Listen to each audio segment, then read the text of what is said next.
Assalamualaikum warahmatullahi wabarakatuh. Di sini kami dari kelompok 5 akan menceritakan Indonesia di era reformasi.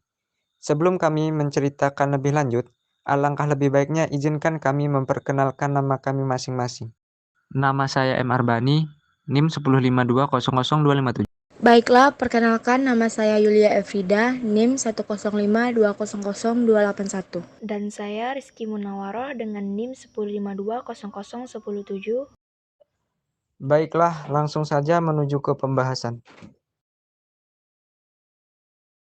Reformasi lahir setelah negara kita ini mengalami krisis yang melanda berbagai aspek, mulai dari kehidupan, ekonomi, politik, hukum, kepercayaan, dan yang parahnya lagi adalah krisis kebutuhan pokok. Karena pada masa Orde Baru itu Indonesia mengalami krisis yang cukup parah. Akhirnya muncullah gerakan-gerakan mahasiswa dan masyarakat lainnya yang meminta Presiden Soeharto untuk turun dari jabatannya. Proses terjadinya reformasi, setelah Soeharto mundur, jabatan presiden diserahkan kepada wakilnya, yaitu B.J. Habibie. Hal tersebut dilakukan berdasarkan pasal 8 Undang-Undang 1945. Setelah naiknya Habibie sebagai presiden, kondisi politik dan ekonomi pun kian berubah. Proses dan penerapan demokrasi di Indonesia mulai membaik. Presiden dipilih berdasarkan pemilu dalam skala 5 tahun sekali, dan semua masyarakat memiliki hak memilihnya. Kehidupan politik dan ekonomi masa reformasi. 1. Masa pemerintahan B.J. Habibie. Presiden ketiga Republik Indonesia ini hanya menjabat sebentar loh. Ia menjabat selama 1 tahun 5 bulan. Kok bentar banget? Soalnya nih, Bapak Presiden kita yang terkenal dengan kejeniusannya ini pada saat itu dianggap sebagai perpanjang tangan lazim Orde Baru. Jadi, rakyat menuntut Habibie untuk segera melakukan pemilihan umum sekuat. Meskipun sebentar, kepemimpinan Bapak B.J. Habibie keren banget loh, bayangin deh. Dalam waktu singkat, pemerintahannya berhasil menyelamatkan krisis moneter yang terjadi pada masa Orde Baru. Dan pemerintahannya membentuk Kabinet Reformasi Pembangunan. Kemudian, menelurkan beberapa kebijakan di bidang politik dan ekonomi.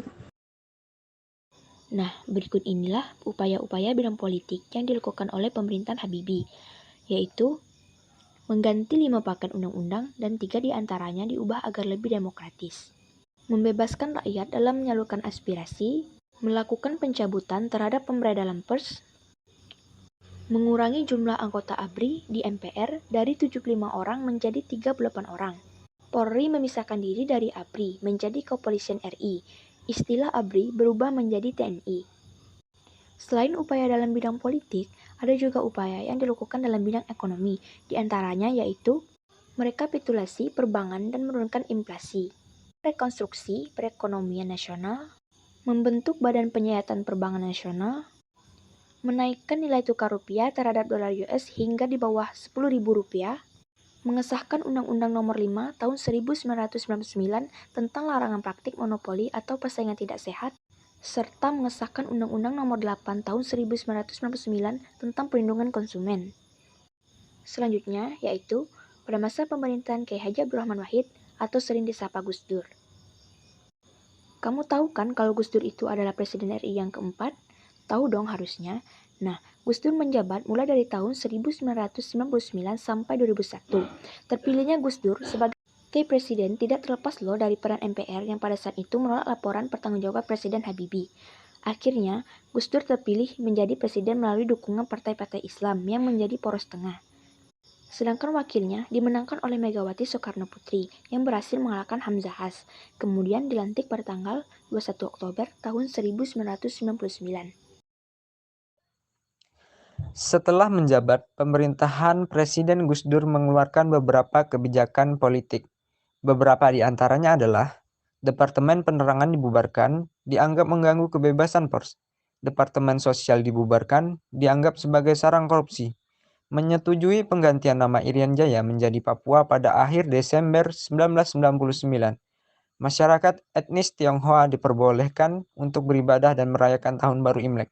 Diumumkannya nama-nama Menteri Kabinet Persatuan Nasional yang terlibat KKN, pencabutan peraturan mengenai larangan terhadap PKI dan penyebaran Marxisme dan Leninisme, membekukan MPR dan DPR. Pada masa pemerintahan Gus Dur, kondisi perekonomian Indonesia mulai membaik nih dibandingkan era sebelumnya. Misalnya nih, laju pertumbuhan PDB, nilai pasar semua barang dan jasa yang diproduksi negara mulai positif. Laju pertumbuhan ekonomi yang hampir mencapai 5% membuat Indonesia menuju pemulihan perekonomiannya.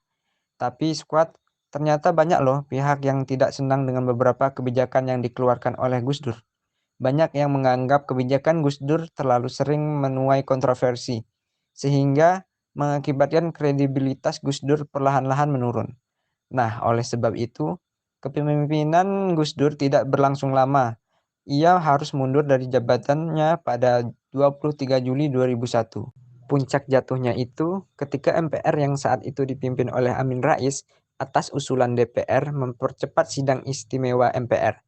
MPR menilai Presiden Gus Dur melanggar TEP dan atas kebijakan-kebijakannya yang kontroversial. Setelah Gus Dur lengser, kemudian jabatan presiden diganti oleh wakilnya, yaitu Megawati Soekarnoputri. Sejak saat itu, pemilihan presiden kemudian dilakukan setiap 5 tahun sekali, squad. Setelah Megawati selesai menjabat, terpilihlah Susilo Bambang Yudhoyono dengan menjabat selama 2 periode. Setelah SBY selesai menjabat, selanjutnya adalah Joko Widodo yang sampai hari ini masih menjabat sebagai Presiden Republik Indonesia. Mungkin hanya ini yang dapat kami ceritakan. Jika teman-teman sekalian menyukai video kami, silahkan like. Cukup sekian dan terima kasih. Wassalamualaikum warahmatullahi wabarakatuh.